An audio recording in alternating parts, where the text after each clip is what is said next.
number 3. Okay, so this is your activity number 3. This is the equipment and manipulations for filtration. You have to go through the activity and come up with the objectives for this activity. Now, this is about filtration. Therefore, you can see under the discussion section, the comparison of the different filtering media for gravimetric analysis.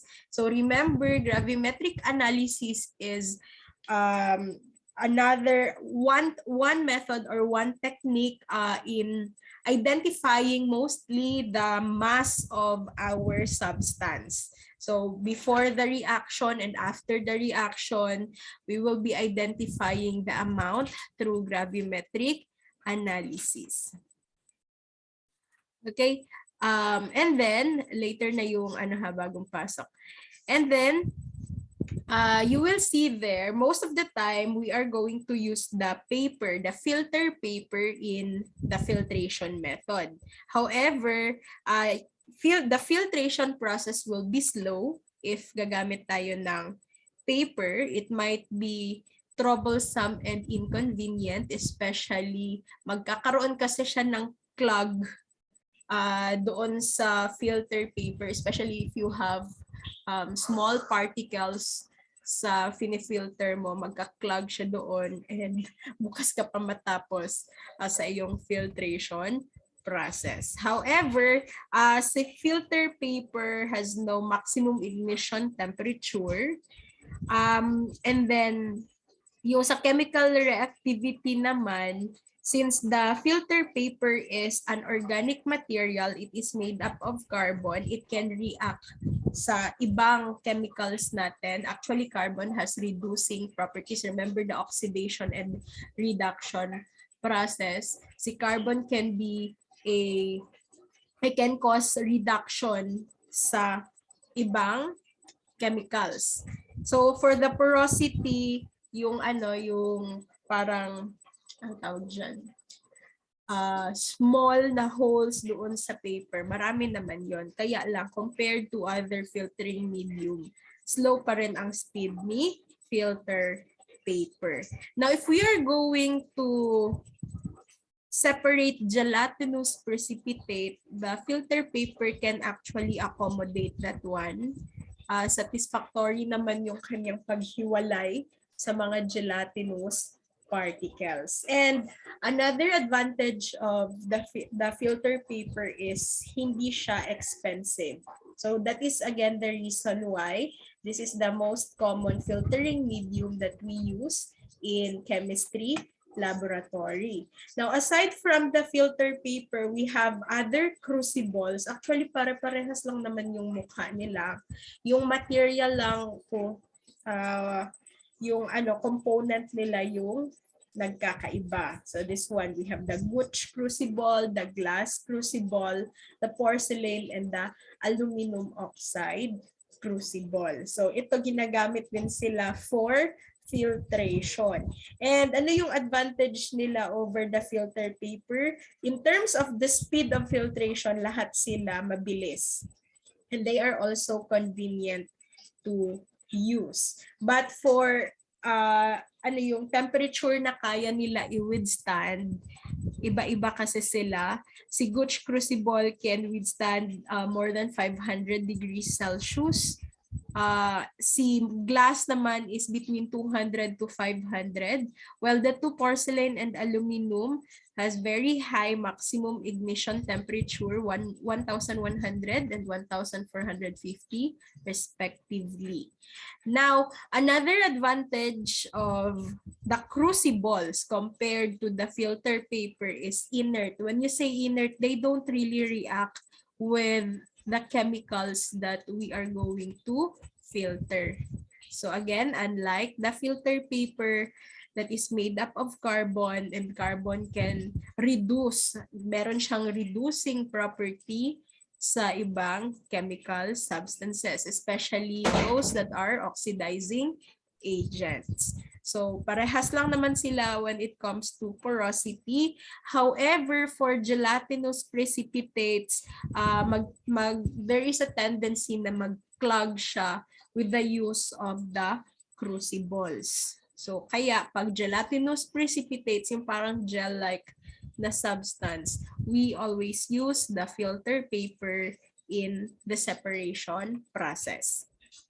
And another disadvantage of the crucibles compared to the filter papers, most of them are very expensive, especially the glass, the porcelain, and the aluminum oxide.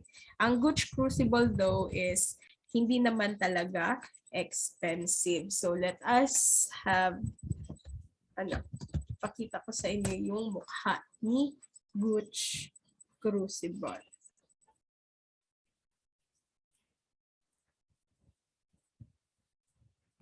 So this one is our Gooch crucible glass. Para siyang crucible and cover, but you have here sa baba niya mga para butas-butas hole.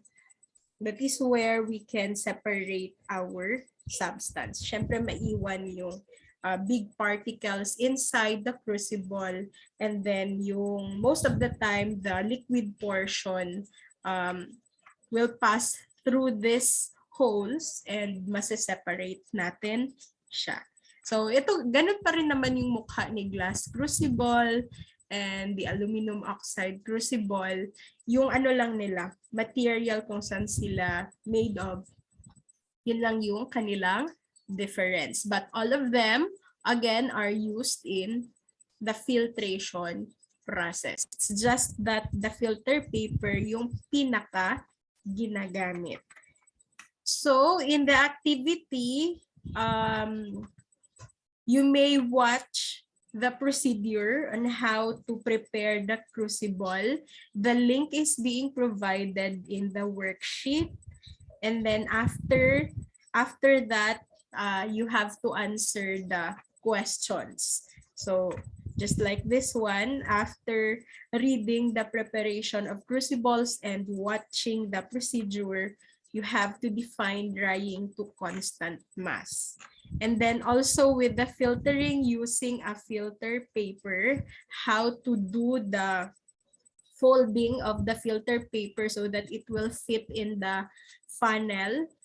Meron din tayong process niyan, and then again, the link is being provided. So you have here, class, a instruction that you have to get a short bond paper and divide it in half. From each of the half, cut out a circle just like the shape of the filter paper, and then you have to follow the instruction on how to fold it, but you have to record yourself while doing the folding, and you have to submit the video together with this activity. So do not forget that aside from this activity, you also have to include a video of yourself folding a bond paper na parang gagawin natin siyang representation of the filter paper. So, because you don't have a filter paper dyan sa mga bahay nyo, syempre. So, papel na lang muna. Okay, and then you also have to read the process of filtering and washing the precipitates. And we have, again, the procedure here na nabigay. And then, kailangan nating sagutan yung guide questions. What is a precipitate and differentiate gravity filtration and vacuum filtration. You have to provide your conclusion, and so as your reference or references na ginamit in answering the guide question. So yan yung magiging activity natin ngayon, since the face-to-face laboratory class is scheduled sa midterm pa, then online pa muna si filtration process. So if you have questions, you can raise your concerns here sa Zoom, sa conference. And deadline for this will be Sunday, 11:59. You can, hindi ko pa pala siya na-publish. Wait lang, i-publish ko siya. Sa group 4, since this is activity number 3, this will be reported by group 3. Okay.